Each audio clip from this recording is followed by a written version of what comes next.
Pavlo Mamontov, one of the 15 athletes who first represented Ukraine in the Invictus Games. These are competitions for military servicemen who were injured during hostilities. This social sports project was founded by Prince Harry. He knows the reverse side of the military medal quite well.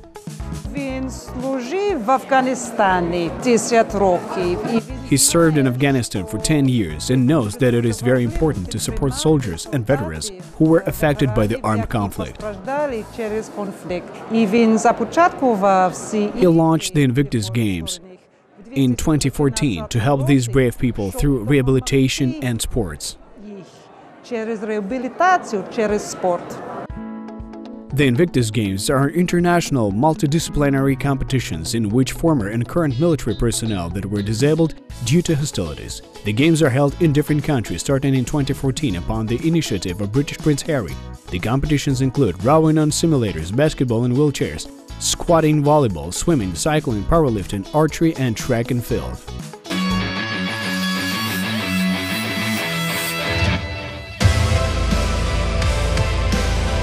According to data of the UN, 25,000 people have suffered severe injuries since the beginning of the war in the Donbass.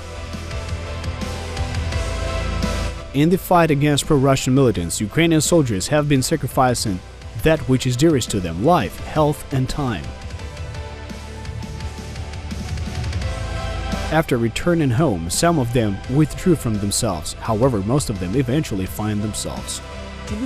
Before the war, those people were, I cannot say they were a nobody. They were not even transparent, but kind of invisible man. You do not even recognize them in a crowd, and after that they manage to do incredible things. They start up a business, do social work, or just live with their families like nobody else.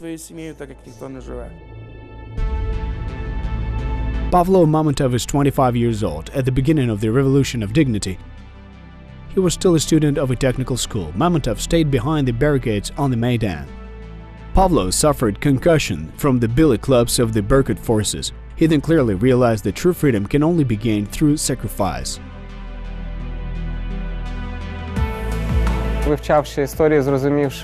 After studying history, I realized that it is cyclical, meaning that everything repeats itself from time to time. I understood that we cannot achieve our independence just like that. We will have to fight for it, and I realized this since my school years. He was not limited to the information that was filed in history books or written by the former authorities. Pavlo Mamontov was lucky with his teachers. What he did not have in the educational program, he learned with the help of teachers. I'm not surprised that he was the first to come to the Maidan. I'm not surprised because this child perceived those events that took place in the history of our state in his heart and mind. I think he was already a completely formed individual when he graduated from our college, so I would have been surprised if he had not been there. Russia unleashed an aggressive war in Ukraine. The answer to the question whether Pavlo Mamontov will go to defend the Ukrainian Donbass was obvious. He joined the ranks of one of the most zealous and noble formations of volunteers, initially the Azov Battalion and later renamed as a regiment. The Azov Special Purpose Unit was formed by volunteers in May 2014 in Mariupol as a battalion of the Special Police Service of the Ministry of Internal Affairs of Ukraine. In September 2014, the unit was transformed into a regiment. In November 2014, it was transferred to the National Guard of Ukraine.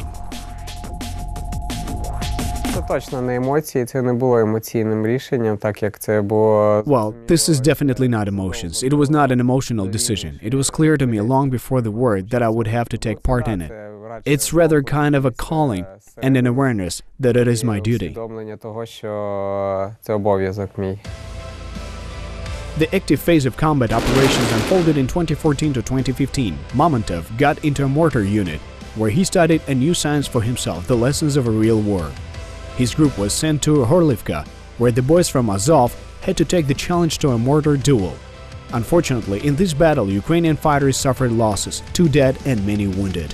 Pavlo Mamontov survived this challenge by some kind of a miracle.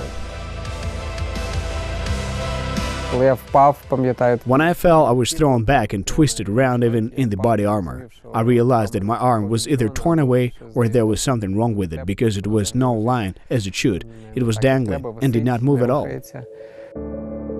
The inner walls of a Mariupol hospital, numerous surgeries, and complete misunderstanding of where and how to move on. The injury of his arm was the end of the boy's participation in the National Liberation War. According to experts, the functionality of his limb after such a serious injury was a genuine art of jewelry. The nature of a damage to functionality does not only depend on bone and muscle injuries. This is mostly a trauma that accompanies complications with blood vessels and nerves. This is the main thing. When a trauma to the vessels and nerves occurs, it mainly causes a further disruption of the limb's functionality.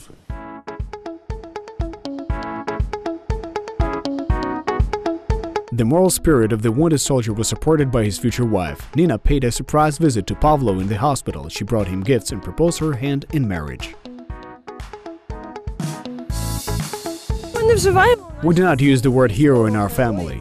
It is not important for us at all. For me, I understood that he is the man I wanted to be with all my life, but I also want our children to be as strong and brave as he is.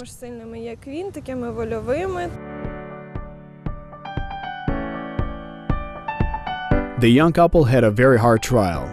The doctors of Ukraine and France did something virtually impossible. They almost completely restored the functionality of Pavlov's wounded arm, and now he engaged in sports.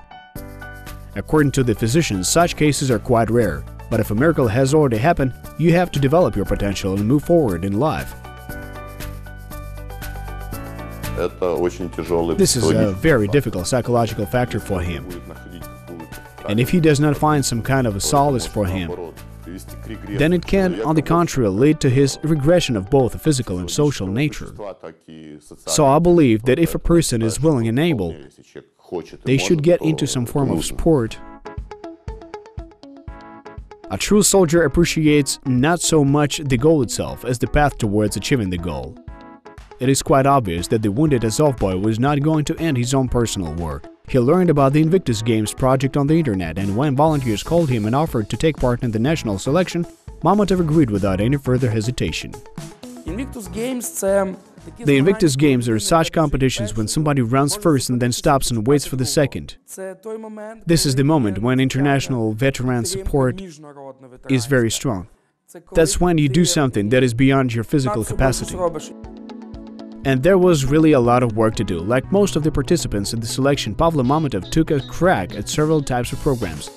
He made his main wager on running. He considered it his best skill, but he also mastered the basics of cycling and rowing on simulators. But on the path of Mamontov's plans, there was a rather intriguing moment. The day before the final selection stage, his wife accidentally changed the time on the alarm clock, so Mamontov nearly lost his chance to compete.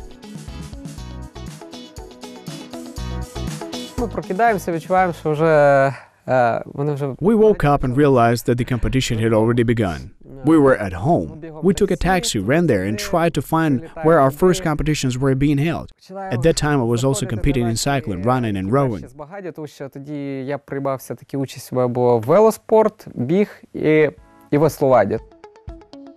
Mamontov remembers the moment of the announcement of the team for all his life. He planned to win a place in the national team of Ukraine in 3 sports in which he was the best. When he learned that he did not make it for the running and rowing competitions, he gave up and accepted his failure. However, in just a few minutes, Pavlo received one of the 15 trips to the Invictus Games thanks to his high results in cycling. So he was off to the Invictus Games being held in Ottawa, the capital of Canada.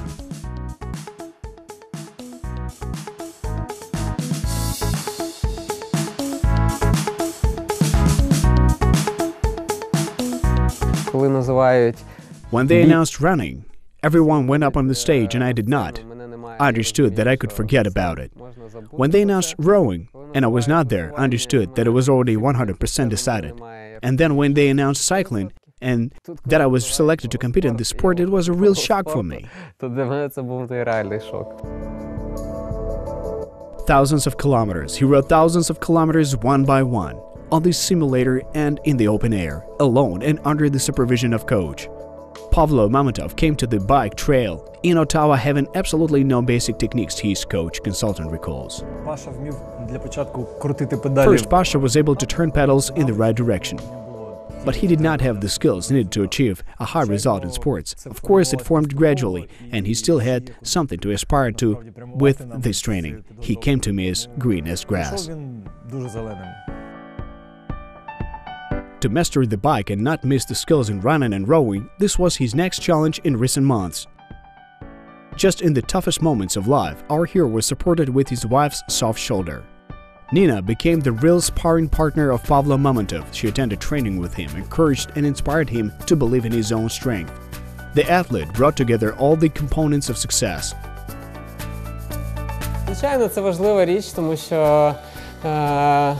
One of the main things is understanding. Understanding that when I'm out on training and she does not see me, she comes home after work and I'm still training. Then I eat, and it goes that way for half a year.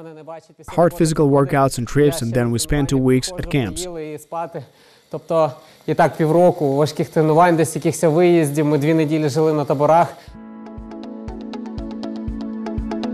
Nina went to the competition with her husband.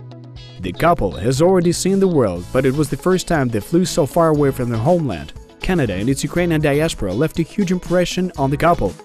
They visited Niagara Falls, went to a hockey game between the local NHL favorites, and visited many other interesting places. In the meantime, Pavlo Mamontov continued to work hard. He was younger than most of his competitors, but he had a huge positive feature. While he's very serious and young, he has not lost such a notion as dreaming. He looks like a child, he can dream like a child, but unlike most people, he's able to make these dreams come true as an adult. Pavlo's path to the Invictus Games medal is just as difficult and interesting as his whole life. He surpassed himself again in cases where he did not especially count on success. A young boy from Kiev, who has no stubby figure, became a bronze medalist in rowing on the simulators. The coach of the team barely finds words to express his emotions. To be honest, I did not expect it. I tell you the truth, I did not expect any medals from him at all. Our hero had all the chances to bring even 2 medals from Canada. Pavlo was most saddened with cycling, which he worked so hard on, and only got the so-called wooden medal for 4th place. But much to his delight, he managed to take home a medal and a higher grade in rowing. For me, it was quite strange, and I was short by 2 meters to win the silver medal. Had I been less focused on a bike and more on the boat, I could have won the gold. But you see, it happened to me that I chose to run, went on to cycling and won in rowing. That is life.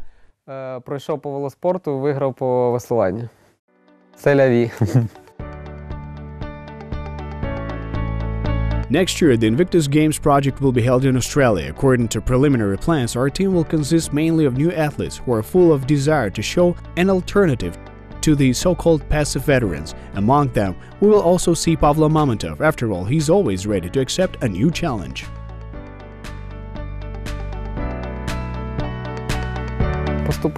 To give way to those who have not yet participated, but nevertheless, if the organizers want to highlight and give a place or 2 for those who have already performed, then I can try to win this place. In Canada, our team took 2nd place, but much more important is the fact that 15 athletes, including Pavlo Mamontov, raised the main question to the national level: who is who? Will you conquer the circumstances, or will you let them defeat you? This is an option. This is another alternative for a veteran. In truth, this is an alternative for everyone.